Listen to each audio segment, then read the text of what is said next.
Hello everyone, मैं प्रदीप कुमार आगाज IAS institute में आप सभी का स्वागत करता हूं।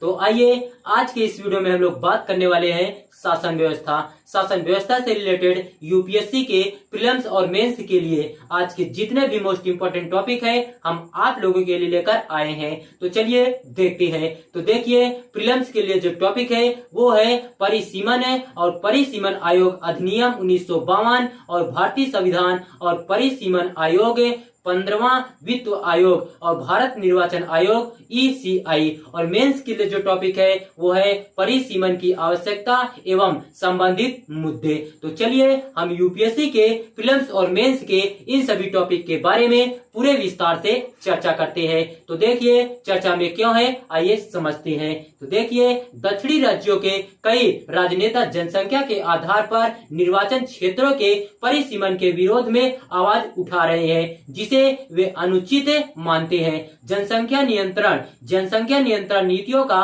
पालन करने वाले दक्षिणी राज्य अब जनसंख्या वृद्धि को नियंत्रित करने में अपनी सफलता के बावजूद संभावित नुकसान का सामना कर रहे हैं। परिसीमन क्या है, आइए देखते हैं। सबसे पहले हम लोग इसका परिचय जानते हैं। तो देखिए, परिसीमन का अर्थ है विधायी निकाय वाले देश या प्रांत में क्षेत्रीय निर्वाचन क्षेत्रों की सीमाओं का निर्धारण करने की प्रक्रिया। और लोकसभा LS और विधानसभा LS के लिए परिसीमन स्थानीय निकायों से अलग है। परिसीमन आयोग अधिनियम वर्ष 1952 में अधिनियमित किया गया था।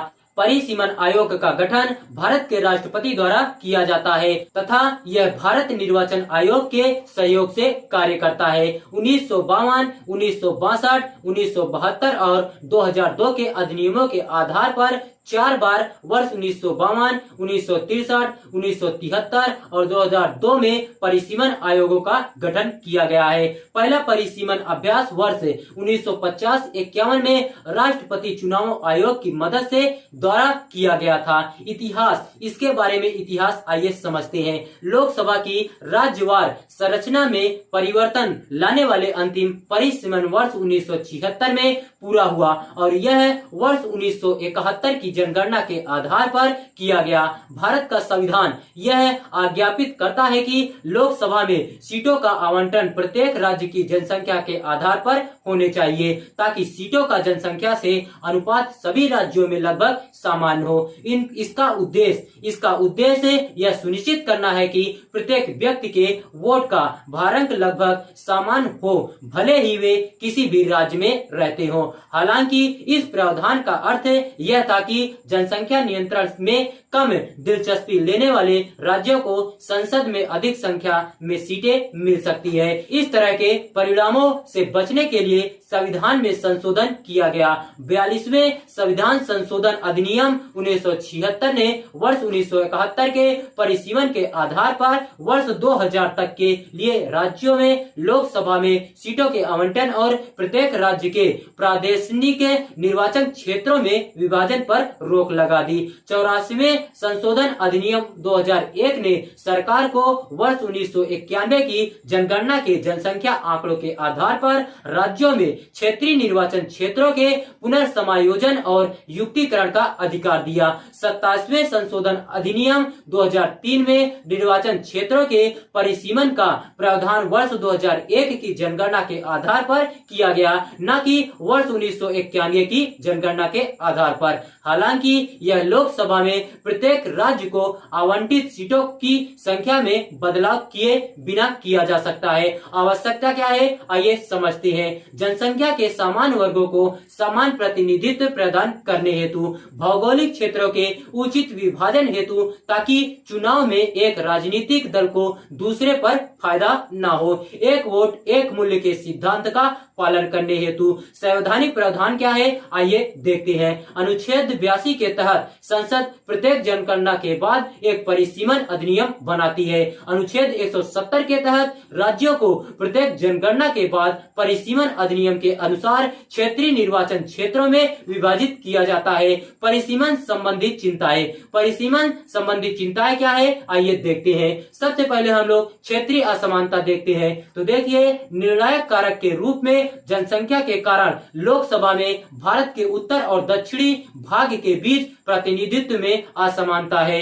केवल जनसंख्या पर आधारित परिसीमन दक्षिणी राज्यों द्वारा जनसंख्या नियंत्रण में की गई प्रगति की अवहेलना करता है और संघीय ढांचे में असमानताओं का कारण बनता है। देश की जनसंख्या का केवल 18% होने के बावजूद दक्षिणी राज्य देश के सकल घरेलू उत्पाद में 35% योगदान करते हैं। उत्तरी राज्य जनसंख्या नियंत्रण को प्राथमिकता नहीं देते हैं तथा उच्च जनसंख्या वृद्धि के कारण परिसीमन प्रक्रिया में उन्हें लाभ मिलने की उम्मीद है। अपर्याप्त वित्त पोषण। अपर्याप्त वित्त पोषण क्या है, आइए समझते हैं। 15वें वित्त आयोग द्वारा 2011 की जनगणना को अपनी सिफारिश के आधार के रूप में उपयोग करने के बाद दक्षिणी राज्यों के संसद में वित्त पोषण और प्रतिनिधित्व खोने के बारे में चिंता जताई गई। इससे पहले 1971 की जनगणना को राज्यों को वित्त पोषण और कर विचलन सिफारिशों के आधार के रूप में उपयोग किया गया था।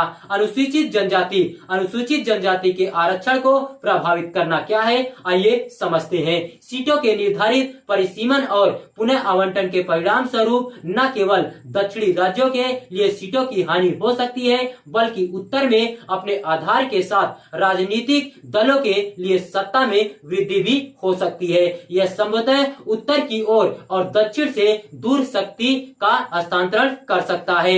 यह अभ्यास प्रत्येक राज्य में अनुसूचित जाति और अनुसूचित जनजाति SC/ST के लिए आरक्षित सीटों के विभाजन को भी प्रभावित करेगा। अनुच्छेद 330 और 332 के तहत परिसीमन आयोग क्या है, आइए देखते हैं। सबसे पहले हम लोग इसका गठन समझते हैं। तो देखिए, परिसीमन आयोग का गठन भारत के राष्ट्रपति द्वारा किया जाता है तथा भारत निर्वाचन आयोग के सहयोग से कार्य करता है। संरचना क्या है, आइए देखते हैं। सर्वोच्च न्यायालय के सेवानिवृत्त न्यायाधीश और मुख्य निर्वाचन आयुक्त और संबंधित राज्य के निर्वाचन आयुक्त।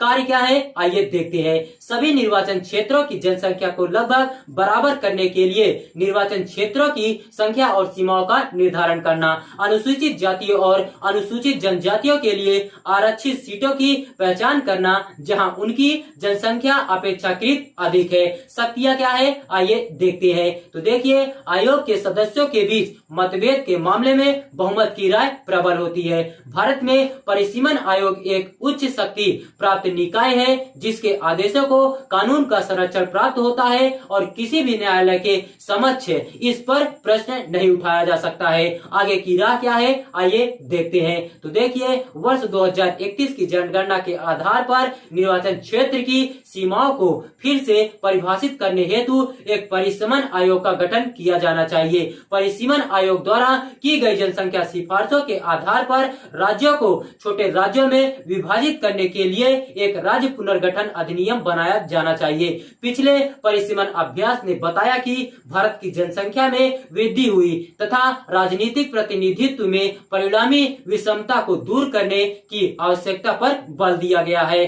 परिसीमन की कसौटी के रूप में केवल जनसंख्या पर निर्भर रहने के बजाय अन्य कारकों जैसे कि विकास संकेतन, मानव विकास सूचकांक और परिवार नियोजन कार्यक्रमों को लागू करने के प्रयासों पर विचार करना चाहिए। यह राज्यों की जरूरतों और उपलब्धियों का अधिक व्यापक एवं न्याय संगत प्रतिनिधित्व प्रदान करेगा। जिन राज्यों ने प्रभावी ढंग से परिवार नियोजन कार्यक्रमों को लागू किया है उनके प्रयासों की सराहना और पुरस्कृत किया जाना चाहिए। संतुलित दृष्टिकोण को शामिल करने के लिए निधियों के हस्तांतरण के दिशा निर्देशों की समय समय पर समीक्षा की जानी चाहिए। विलय के लिए प्रस्तावित क्षेत्रों की विकास क्षमता और जनसंख्या में उनकी वृद्धि को परिसीमन अभ्यास के मानदंड के रूप में देखा जाना चाहिए। तो देखिए, अगर आप लोगों को इसका PDF चाहिए तो इसका PDF हम टेलीग्राम चैनल पर अपलोड कर देंगे। टेलीग्राम चैनल का नाम है